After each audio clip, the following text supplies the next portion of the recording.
ఇవాల్టి నుంచి Congress count down start అయిందన్నారు బీజేపీ రాష్ట్ర అధ్యక్షులు రామచంద్రరావు. ప్రభుత్వ వైఫల్యాలపై ఇక సహించదు తెలంగాణ కార్యక్రమం పోస్టర్ ఆవిష్కరించారు బీజేపీ చీఫ్. ఇక గ్యాస్ సిలిండర్లపై కొరత అంటూ కాంగ్రెస్ దుష్ప్రచారం చేస్తుందని విమర్శించారు.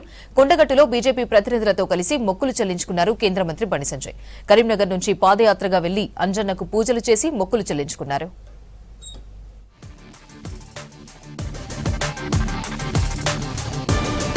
కాంగ్రెస్ ఇచ్చిన గ్యారంటీల వైఫల్యాలపై సేవ్ తెలంగాణ థీమ్తో ప్రజల్లోకి వెళ్తున్నామన్నారు బీజేపీ రాష్ట్ర అధ్యక్షులు రామచంద్రరావు. 999 రోజులు ఆందోళన చేస్తామని చెప్పారు. బీజేపీ రాష్ట్ర కార్యాలయంలో ఇక సహించదు తెలంగాణ అనే పేరుతో రూపొందించిన పోస్టర్ను రిలీజ్ చేశారు రామచంద్రరావు. ఇవాటి నుంచే Congress count down start అయిందన్నారు.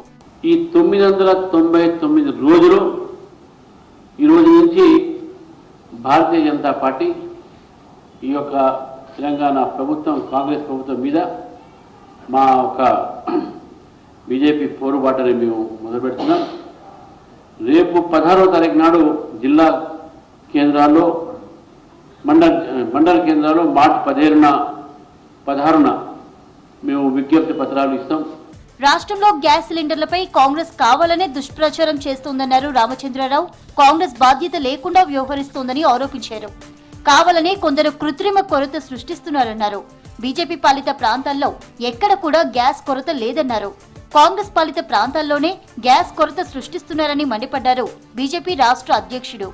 Hormuz అనేటటువంటి ఒక ఏదైతే సముద్రం మార్గం ఉందో తద్వారా సముద్రంలో నుంచి నౌకల ద్వారా మనకు గ్యాస్ సరఫరాకు ఎటువంటి నిబంధన లేదు కాబట్టి నిబంధనలు లేవు కాబట్టి మనం డైరెక్ట్గా మనకు గ్యాస్ కొరత ఇక్కడ మనకు ఉండదు. ఒకటి గ్యాస్ కొరత లేదు. ఇది కేవలం రాహుల్ గాంధీ లాంటి వాళ్ళు వ్యక్తులు బాధ్యత రహితమైనటువంటి మాటలు మాట్లాడి ఈ పని చేస్తా ఉన్నారు. వచ్చే ఎన్నికల్లో బీజేపీ అధికారంలోకి వస్తుందన్నారు కేంద్ర మంత్రి బండి సంజయ్. పాలనలో బీఆర్ఎస్ కాంగ్రెస్ ఫెయిల్ అయ్యాయని విమర్శించారు. కొండగట్టు వేములవాడ ఆలయాలను ప్రసాదం స్కీమ్ కింద అభివృద్ధి చేసే అవకాశం ఉన్నా అప్పటి సర్కారు ఎందుకు ఒప్పుకోలేదని అన్నారు. కొండగట్టు అంజన్న దయ వల్లే ఎన్నికల్లో విజయం సాధించామని చెప్పారు. కొండగట్టుకు బండి సంజయ్ పాదయాత్ర చేపట్టారు. మున్సిపల్ ఎన్నికల్లో ఫలితాలు సాధించడంతో మొక్కులు చెల్లించుకున్నారు. ఇలా రాష్ట్రంలో అధికారం లేవు. ఇప్పుడు 10 సంవత్సరాల గతంలో బీఆర్ఎస్ పార్టీ అధికారంలో ఉండే టెంపుల్ కారిడార్ చేద్దామని చెప్పి ఇలా ప్రసాదం స్కీమ్ కింద వెమ్లవాడ కొండగట్టు ఇళ్లతో కూడా పెడదామని చెప్తే బీఆర్ఎస్ పార్టీ కనీసం అప్రూవల్ ఇవ్వలే. ఇస్తాన్న కేసీఆర్ ఒక్క పైసా ఇవ్వకుండా ఓట్లు వేసుకుంటే పారిపోయాడు. అందుకే ఫామ్ హౌస్ పరిమితమైండు. కాంగ్రెస్ పార్టీ 2 సంవత్సరాల అధికారానికి వచ్చి కొండగట్టు అంజనకు ఒక్క పైసా ఇచ్చిన దాఖలాలు లేవు. రంగారెడ్డి జిల్లాలో బీఆర్ఎస్ 0 అయిందన్నారు చేవెళ్ల ఎంపీ కొండా విశ్వేశ్వరరెడ్డి. మీర్పేట్ జిల్లెలగూడలో బీఆర్ఎస్ ఊసే లేదన్నారు. కాంగ్రెస్ బీఆర్ఎస్ విధానాలను ప్రజలు గమనిస్తున్నారన్నారు. పార్టీ ఆఫీసులో మహేశ్వరం నియోజకవర్గ బీఆర్ఎస్ నేతలు పార్టీ చీఫ్ రామచంద్రరావు, ఎంపీ కొండా సమక్షంలో బీజేపీలో చేరారు.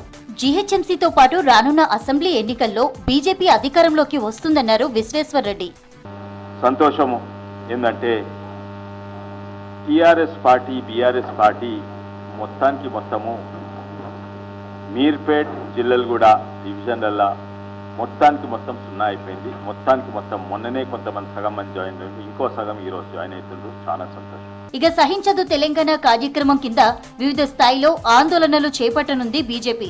ఈ నెల 16న మండల కార్యాలయాల్లో ప్రజా సమస్యలు గ్యారంటీల అమలుపై వినతి పత్రాలు ఇవ్వనుంది. 20న జిల్లా స్థాయిలో నిరసనలు చేపట్టనుంది. తర్వాత తదుపరి కార్యాచరణ ప్రకటిస్తామని చెప్పింది బీజేపీ అధిష్టానం.